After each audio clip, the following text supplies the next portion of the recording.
Mr. Chairman, I thank you for your courtesy and I thank you for the hearing. I am pleased the committee is examining the first open enrollment period under the Affordable Care Act. I would like to examine the staff report where it claims only 67% of Obamacare enrollees have paid their first month's premium. We want to find out whether that's so and what it means. The bottom line, I think, is ACA is working.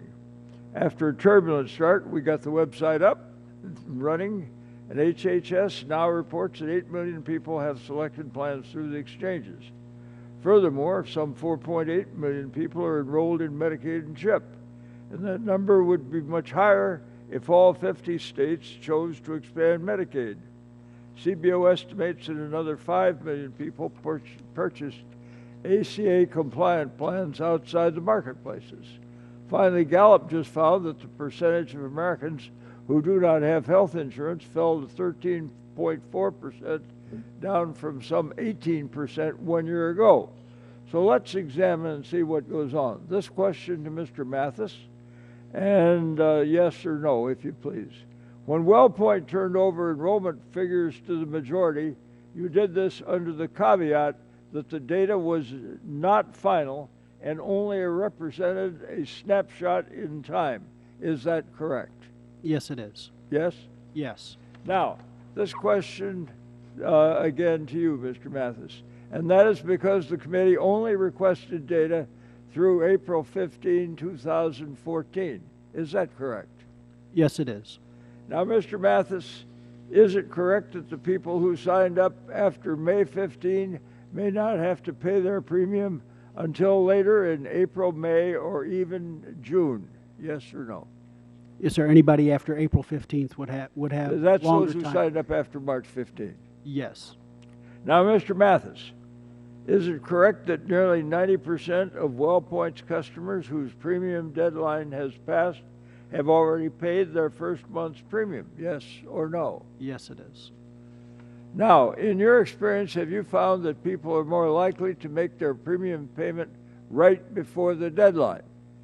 That is typically human nature, sir. And we know that from the behavior of Americans with regard to income tax and things like that. Now, this question is for Mr. Wingle of Aetna.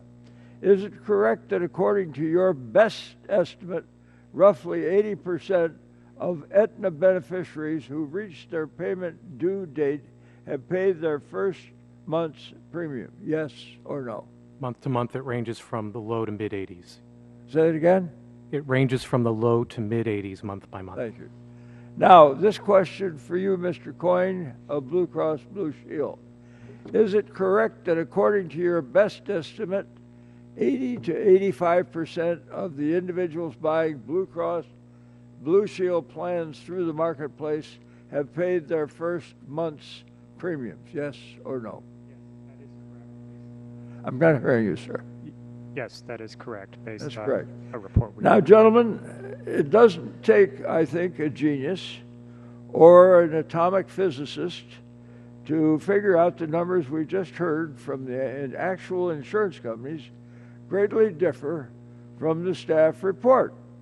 I hope everyone will take these companies at their word instead of falling for smoke and mirrors from my friends on the other side of the aisle. I can understand why my friends on the other side of the aisle are not in attendance, because they would get a very unpleasant taste of fact which they might not like.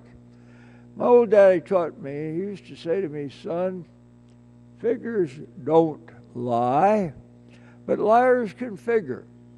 And I've always thought that it would be a good thing when this committee does its business that we know what we're doing, that we deal in hard facts, so that when the legislation that we work on, the laws that we are dealing with, the oversight in which we engage, actually lead us to truth and correct response, so that public policies may be founded on fact rather than fiction, and on staff reports that mislead all.